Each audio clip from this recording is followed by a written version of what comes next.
International Women's Day. I'm wondering if you're doing anything to celebrate or if you have done anything to celebrate. I know when I used to work at a private girls' school in Sydney, it was a big deal, and we'd go to breakfasts and we'd do all these things. And I know if you work in the corporate world, they'll kind of put things out for International Women's Day about how great women are in leadership and rah, rah, rah, and it's these lovely kind of pleasantries around International Women's Day. But the day is not really about pleasantries. It's about protest. International Women's Day began with women demanding safe workplaces, fair wages, the right to vote. It began with women who were told that they were being too loud, too ambitious, too disruptive. In other words, difficult. Did anybody catch that word in the news in the last couple of weeks? Our amazing Grace Tame, who was Australian of the Year in 2021, who is an incredible advocate for victims of sexual abuse, spoken up so beautifully and so wonderfully. And when our Prime Minister, who's usually better at choosing words, was put on the spot and asked to describe her in one word, it was like a Spitfire questioning. Give me one word to describe Grace Tame. The word he chose, unfortunately, was difficult. He tried to backtrack the next day to say, I meant she's had a difficult life. I don't think that's what he meant, but, let's be forgiving and gracious. For generations, the word difficult has been incredibly loaded for women. If a woman speaks firmly, she's difficult. If she challenges authority, she's difficult. If she refuses to smile politely while injustice continues, she is difficult. It's such a loaded word. And maybe difficult really means someone who is unwilling to stay quiet. Someone who has enough courage to challenge the status quo. Someone who has so much integrity that they refuse to pretend that everything's fine. Someone who is compelled to speak uncomfortable truths. And I hope that we can be difficult. Not just the women or those who identify as women, but all of us, whatever gender expression we have. I hope we can all be a little bit difficult in this world. But this is a label that is particularly given to women. The adjectives that you hear to describe women is often difficult, loud, outspoken, hysterical, nagging, bossy, bitchy. These are not adjectives that we give to other genders. These are the words we use to describe women.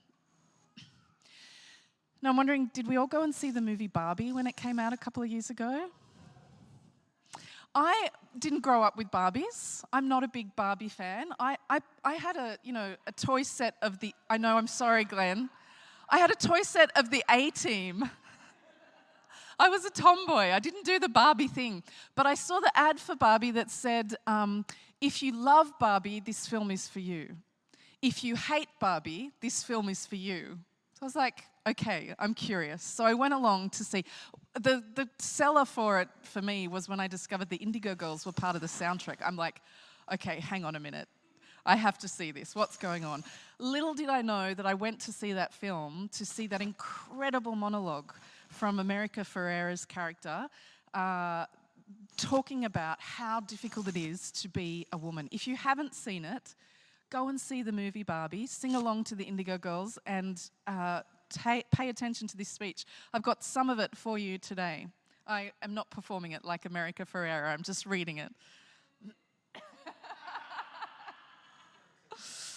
I need a Margot Robbie as my muse to be able to, She says, it is literally impossible to be a woman. We have to always be extraordinary, but somehow we're always doing it wrong. You have to be thin, but not too thin, and you can never say you want to be thin. You have to say you want to be healthy, but also you have to be thin. You have to be a boss, but you can't be mean.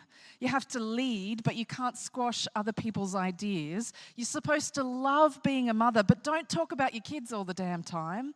You have to be a career woman, but also always be looking out for other people. You have to never get old, never be rude, never show off, never be selfish, never fall down, never fail, never show fear, never get out of line. It's too contradictory, and nobody gives you a medal or says thank you. And it turns out, in fact, that not only are you doing everything wrong, but also everything is your fault. I'm just so tired of watching myself and every single other woman tie herself into knots so that people will like us.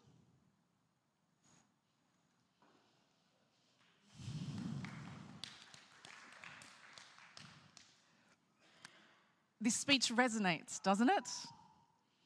It certainly resonates for me as a woman. We know that this is true, that the rules contradict themselves and you just can't win. You've got to be strong but not threatening, successful but not arrogant, attractive but not vain, confident but not loud. You just cannot win. I myself have been simultaneously, for the one thing I did, I was accused of caring too much and not caring enough. I've been called a heretic because I'm a woman and ordained. I've experienced judgment for being a mum whose kids don't all live with her, and yet not a whiff of that judgment goes to my ex-husband, who is also in the exact same position as me. The expectations on women are insane. And don't get me started on the medical system and how they ignore women's pain. It's a dangerous invitation. Whew. And this isn't a new idea, is it? For so long, the expectations on women have just been extraordinarily impossible. And for so long, women's voices have been silenced and dismissed and ignored. Anyone watched the OG Mary Poppins lately? The original Mary Poppins? Great movie. One of my favourite scenes is when Mrs. Banks comes home singing Sister Suffragette. It's so good. We're clearly soldiers in petticoats, dauntless crusaders for women's votes. And if you know the movie or going to watch it soon, the next line is the best line in the whole movie. You can go and find out what it is. But realising her husband is coming home soon, she hurriedly puts her sash and her flag away, saying, "You know how the cause infuriates Mr. Banks." You can just see Mr. Banks rolling his eyes at the cause, can't you? These difficult women causing a stir, going on about things, making so much noise, time and time again throughout history. Women who have fought for justice and been labelled difficult, troublesome, disruptive. Enter today's reading of the gospel reading of the Samaritan woman. This story of Jesus coming and sitting by a well in the middle of the day. This conversation is the longest conversation Jesus has with anyone as recorded in the Gospels. So we want to pay attention to it, right? And context here is important. The verse just before it, we're told that Jesus left Judea and started back to Galilee, but he had to go through Samaria. No, he didn't. The Jews didn't go through Samaria from Judea to Galilee. They would go through the Jordan Valley. But he had to go through Samaria. Why? For this conversation with this woman.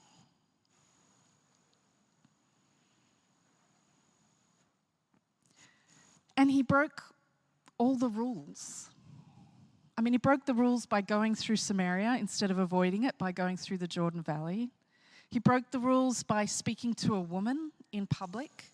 He broke the rules by being a Jew who was talking to a Samaritan. And particularly broke the rules by talking to this woman. Because who is at the well at noon? Travellers through, like Jesus and his disciples, but not the women.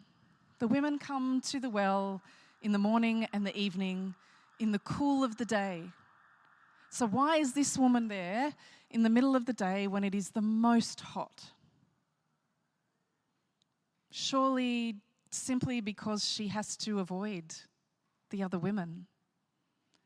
Surely because her shame is so great, her rejection so deep from her culture and her society, that she has to come in the middle of the day. And we discover this when we learn more of her personal history and her story that Jesus already knows. She is exactly the kind of person in her day that people would dismiss, that people would call difficult, because she's had a difficult life. But Jesus does not dismiss her. Instead, Jesus talks with her quite seriously. He engages with her and answers deep theological questions. He reveals his identity to her in a way that he doesn't with many other people at all. This is really quite extraordinary. It really does seem as though he had to go through Samaria to see this woman and to have this conversation. And then something remarkable happens with this woman. She goes back to her town and says, "Come and see someone who told me everything I have ever done." And we're told that many believed on the strength of this woman's testimony. In other words, according to John's gospel, she became the very first evangelist. This woman, this rejected, dismissed, despised, outcast woman, became the very first person to share the news of Christ with other people and have other people come and meet Jesus and say, "Yes, I want to follow you too." The one society might call difficult becomes the one God chooses to work in and through. And this isn't a new idea in the Bible. It happens again and again in Scripture. The women who refuse to stay quiet. We have Miriam, who sang liberation after the Exodus. Doesn't like me touching the bottom of the microphone. I know that and I still do it. I'm sorry, Luce. We have Deborah, who led a nation. We have Esther, who risked her life to save people. Mary Magdalene, who first proclaimed the resurrection. Women who spoke truth. Women who disrupted expectations. Women who refused silence. And I imagine many of them were described in their own time as difficult. So perhaps being difficult is a holy calling. Perhaps sometimes difficulty is simply courage. Sometimes it's the refusal to accept injustice. Sometimes it's the voice that says, "This isn't right, this needs to change, and God's vision for the world is bigger than this." Have you ever been called too much? Too loud? Too emotional? Too passionate? Too difficult? Too strong? Too whatever? The gospel story today suggests that that is not truth. That the people society's sidelines are often the very people through whom God's grace flows most clearly. The Spirit has always worked through the overlooked, the unexpected, the courageous. So perhaps the good news in this story is that God does not wait for the perfectly behaved, the nice and lovely and pleasant.